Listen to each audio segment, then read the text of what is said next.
we can finally talk Dune spoilers. Yes, this movie has had a heck of a slow rollout. Some of you saw it weeks ago. But today, it finally hit the two biggest movie markets in the world. The United States, where it's opening day and date on HBO Max, although last night it did pretty good at the box office considering, so that's exciting. And then it also opened in China. So it's unusual, usually the Chinese and the American release dates are a little bit off, but so that should make for a heck of an interesting movie marathon Sunday. Hopefully that 1-2 punch delivers an amazing number for Warner Brothers. Is this the birth of a new franchise for the studio? I think it might be if they don't mess it up like they did Harry Potter and DC. I think Denis Villeneuve would be vital to continuing this going forward. I don't know if they could do it without him, to be honest with you. But I don't think that Denis Villeneuve wants to spend the rest of his life making Dune content, so we have a bit of a problem here. Do you think, maybe somebody could. What about Kate Herron, who directed Loki? She might be able to do it, actually. Interesting.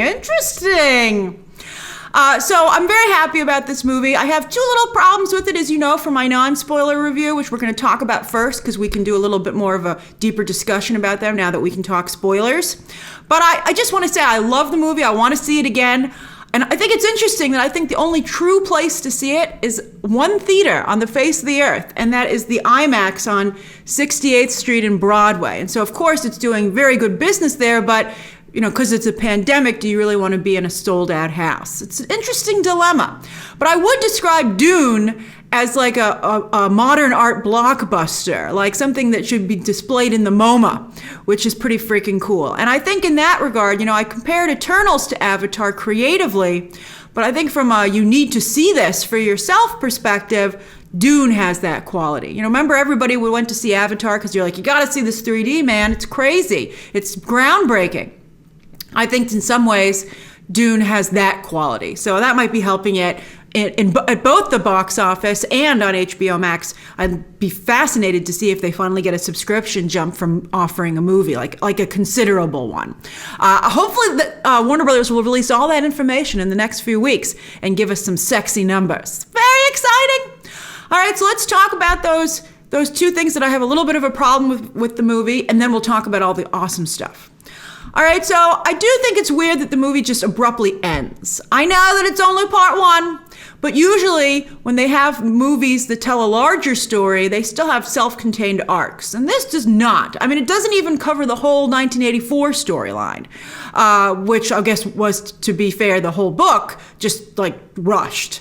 But I don't know, I don't feel like they found a good end point to stop this film. I feel like I would have liked to have gotten to know the Fremen a little better before. I guess that's the hook. They're like, hey, you want to see what the Fremen are like? Come back.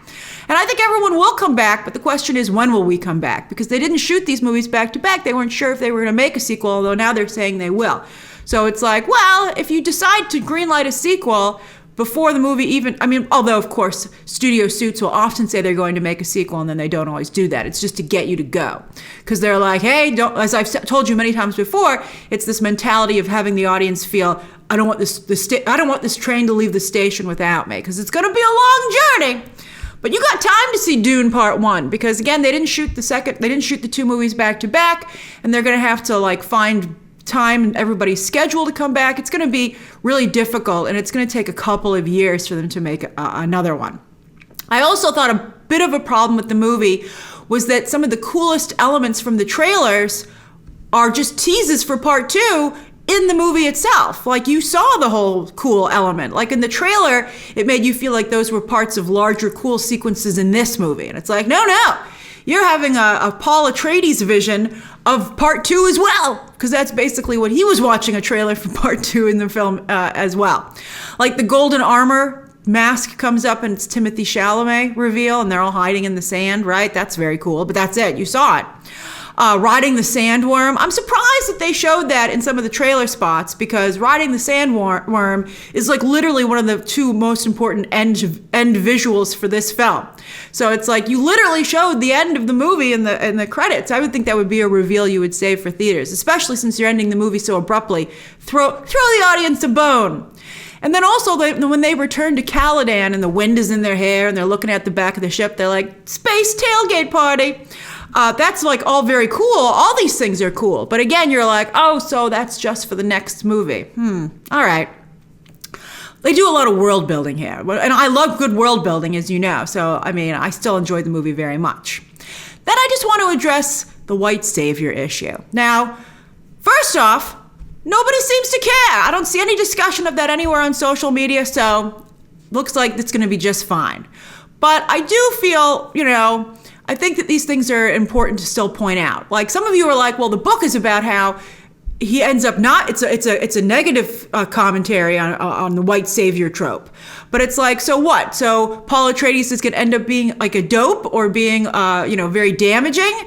I mean, how are people going to feel who've watched this movie and feel like they're seeing someone take the hero's journey, right? It would be like if Harry Potter or Luke Skywalker ended up being incompetent. Although that kind of did happen to Luke Skywalker, and everyone was pretty upset about it. But I guess, I don't know. I'll be curious to see how people react to. I mean, Timothee Chalamet is so cool in this movie. I think it's going to be a double-edged sword. It's good to not have the white savior trope, but it's bad that your lead cool character is going to end up being maybe not so great. And also, it struck me when I was watching the movie in the third act that due to race bending some of the roles, everyone who dies and sacrifices themselves to protect Timothee Chalamet and Rebecca Ferguson are people of color.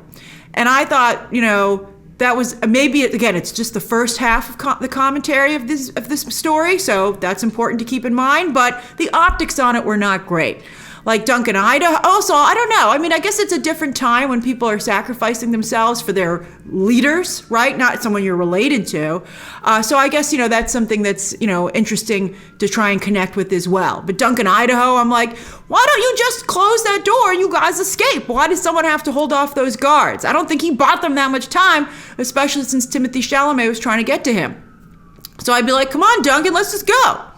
And then I thought that Dr. Liette Kynes, who was a race-bended role, for her to die over people she didn't even particularly like that much, I thought was very sad. She almost made it onto a Sandworm, man. She almost made it. So I thought that was really just tragic. And then I couldn't believe that Jamis died, that Fremen who challenges Paul. And I was like, what kind of a crazy tribe is this, right? Paul kept trying to get him to yield, but that apparently wasn't allowed. I thought it was interesting when Javier Bardem was like, what's he, just playing with him? Like, is he just a jerk? And Rebecca Ferguson explained he's never killed someone before. And I thought that the psychology of that was fascinating. But again, that's something I think you have to let ruminate to truly appreciate it. And I don't think it makes a strong an impression when you're watching it. Although I'm sure some of you will disagree. Because again, you have so much story to tell. I think in some ways this should have been like 3 parts, this movie, perhaps, or a series, like a really good HBO Max series, which to some people it will be, at least with part 1. But I felt very bad for Jamis. I was awfully surprised he got killed because I thought Paul was having visions of him training him in the ways of the Fremen, but I guess he was just, piggybacking on Jamis training someone else. Jamis training someone else and, learned about the ways of the Fremen and then killed his teacher, which is very sad. I'd be like, Jamis could be like, I do yield because let's play by guest rules, huh? I don't know if the other Fremen would have gone along with that. Also, I know it's from the book, but to have the one Asian character, Dr. Yu, played by Chang Chen, be the betrayer when there's all this Asian hate going on in the world right now, I thought was a very poor idea. If you're going to race bend characters, why not race bend someone else so you have another Asian character there? I just thought that was really, really an unfortunate choice. I mean, I know he gave Duke the poison tooth and helped the family, Lady Jessica and Paul escape to a degree. I mean, I think that, Dr. Yu took a lot of it was like, you maybe will escape, but, it was like very vague help. I mean, it ended up working, of course, but, I think that I would have preferred they had had another Asian character who, just to not have that be the one Asian character. I think that was, not a great choice. All right, so let's talk about the great stuff. All right, so speaking of that poison tooth, let's talk about Baron versus Duke. What a fight! Naked Oscar Isaac drugged out of his mind and unable to move, but it's still in a very artful repose in the chair. The way he was in that weird chair and it distorted his body, and his shoulder blades and showed off like the muscle, but it was beautiful yet disturbing at the same time. That was an incredible scene. And the way that the Baron floated up like a big fat black balloon, right? Like this goth balloon, but not in focus, toward him across the table to talk to him. That was great stuff. I mean, that was just visually arresting. And I was so happy that the tooth worked. Like, he got the, David Dismalchian's character. He got him, and I forgot that character died in that attack. So I was like, wow, you took a lot with you. Good for you, Duke. But he almost got the Baron. I thought the Baron on the ceiling was I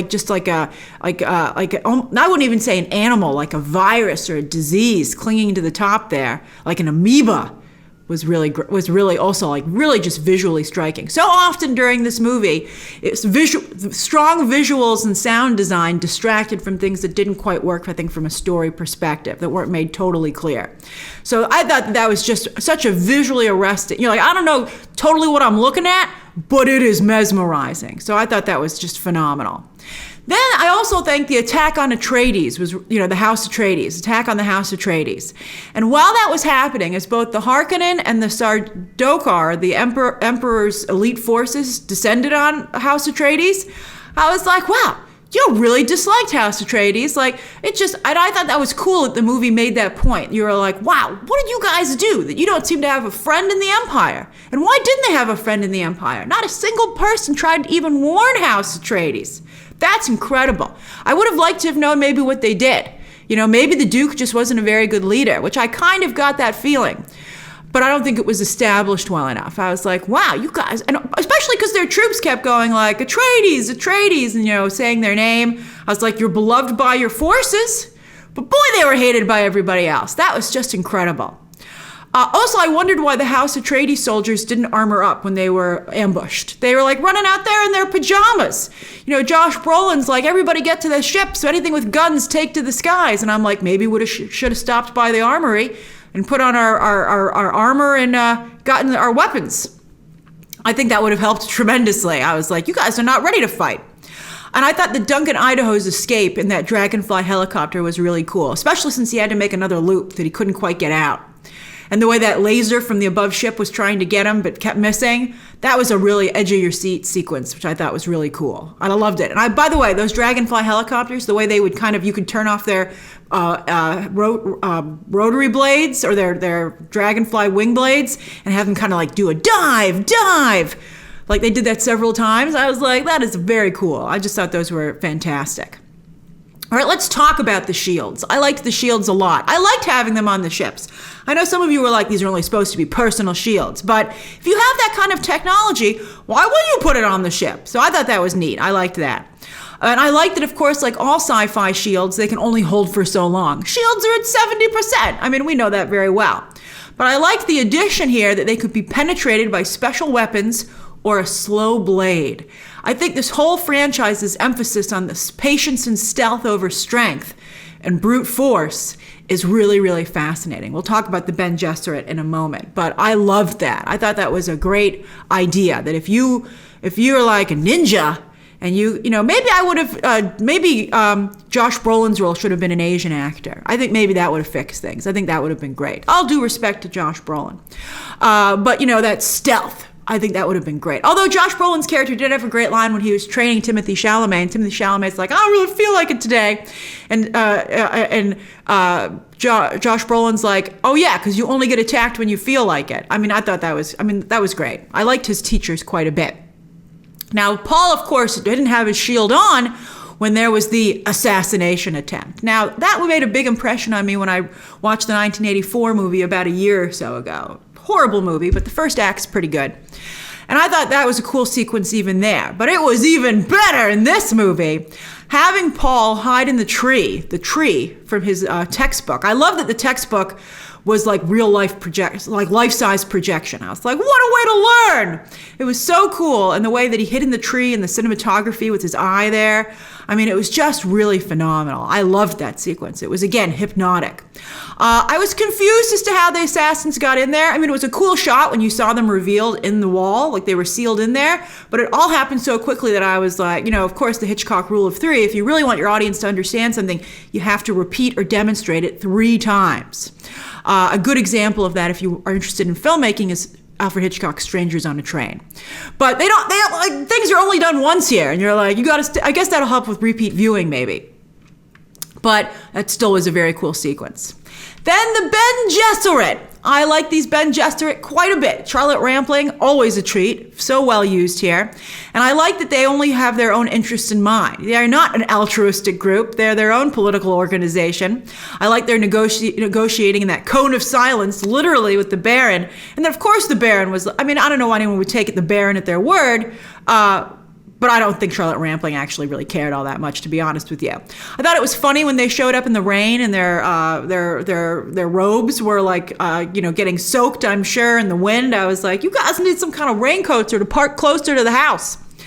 But anyway, the interesting thing here is that this is, of course, a clan of all women, and then a male is born with their powers. When Paul said to his mother and got upset in the tent when they were hiding out, and he said, "You made me a freak," I'm surprised his mother wasn't like, "How'd you like to not be the Messiah or a super being, huh? Why don't you think about that? I think that's worse than being a freak, Paul." But anyway, she was supposed to, of course, have a girl, but to create the super being, that's the Bene Gesserit's true goal, to create this super being. But, Lady Jessica, for her sake of her, well, not her husband, but because he said, I thought that was nice when he said, "I regret that I never married you." But, she wanted to give the Duke a male heir. Although part of me is offended by that, but, I understand laws of succession and stuff like that. So she wanted to give him a son, and he might end up being the super being, which I think is really a cool idea. I wrote a comic book called Superbia, and I had my Wonder Woman character accidentally give her powers to her son. So I really like that idea, as you can imagine. So what I think is particularly interesting here, though, is that the Bene Gesserit have very feminine powers. Again, stealth over strength. And so to give that to a male character, I think is not only very interesting, but quite timely for the place that we find ourselves in today when we talk about gender and stuff like that, the debates that we're having. For instance, the voice, right? That is an amazing power. It's so better realized here. I think it's so cool. And I thought they did a good job with exposition with her having him practice over breakfast, right? That was great. But then when Lady Jessica uses it in the helicopter on the people who are trying to kill them, there you see how it's supposed to be done. And I was like, that is a great superpower. And I think kudos to the sound design team who just really made that incredible. And also the visual effects and the way you almost don't even know what you're doing when Charlotte Rampling uses the voice on Paul to have him come over and kneel, and he, it's just like a blur. He hardly even knows what he's doing. I thought that was cool to see what it's like to be on the receiving end of it as well. And then visions, again, usually a feminine power. So he has these visions. They were a bit confusing, but so visually arresting. Again, you were like, I love this show. I think it was a little weird when he told his mom that she was pregnant. I was like, that's a little bit too familiar. I think I would have preferred for him to say, I think you're going to have a baby, maybe? But I don't know. I think that just goes to show the connection that they have.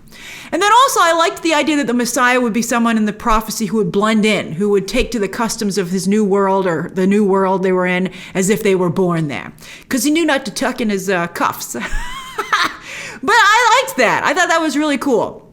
It reminded me a little bit of Lawrence of Arabia. A lot of David Lean references here. And speaking of that, let's talk about the director here, Denis Villeneuve. Now, he came so close with Blade Runner 2049, a film that I thought was really fantastic and visually arresting the first time I saw it, although I had a lot of problems with some of the story elements, as you might recall from my review.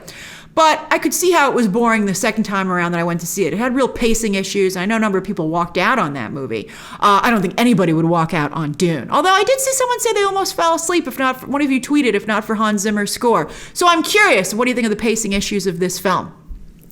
But Denis Villeneuve did such a good job with the stunning aspects of it, but again, visually and with the audio design, that I really do feel it's a work of modern art, and it's just incredible. And I think that the world building done here is on par with Star Wars. And I really hope that Warner Brothers can spin this into some kind of franchise that has multiple movies and shows. I think there's clearly an interest in it, especially when it's executed this well.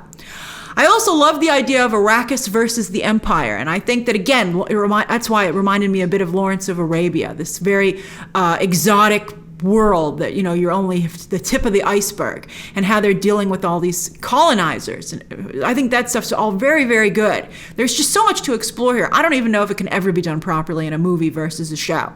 I think it has also Game of Thrones qualities too, which is super neat.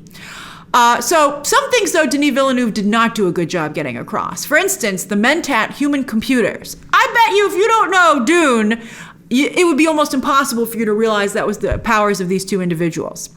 And also, again, the Fremen. Like at the end of the movie when they're like, and Paul's like, there's real power riding sandworms. And I'm like, I don't know. They've been colonized and, by outside parties for quite a long time. Why didn't they just use these sandworms to go and take over then? So I think this needs to be explained a little bit better. But I did think it was funny that worm seemed to know he was the Messiah. I was like, wow, even the worms like you. That's pretty cool. Maybe they were waiting for the Messiah to really ride a worm. I don't know. But I think some of that stuff needs to be better explained. All right, so let's talk about some of the standouts in the cast. Of course, Timothee Chalamet as Paul Atreides. This is totally his movie. As we discussed in the non-spoiler review, he fought for this role, and he was right to do so. It fits him like a glove, like Harrison Ford as Indiana Jones, and to some degree Han Solo, and Gal Gadot as Wonder Woman. He just is Paul Atreides. He is so regal. He oozes regality in this role. He has the perfect posture. He just comes across as a perfect prince because he has the feeling that he could be. You get that he would be a great leader, yet he still does a very good job portraying the lightness of someone who does not yet have the weight of the mantle of actual leadership thrust upon him just yet. Like when he run up to see his friends when they were inspecting troops. I mean, it was great. It was just so perfectly done. And he's a very good choice for the first male Ben Gesserit. Timothee Chalamet, of course, thanks to Call Me By Your Name, has a huge LGBT fan base, as well as a lot of, other people who are fans of him. So he just has like a perfect storm of fandom for this role. And I think that there's a very special quality to him that is hard to capture. For instance, Fortnite is doing a Dune crossover, and I think their version of Timothee Chalamet in this role is horrible. Like they just don't get that magic element that's there.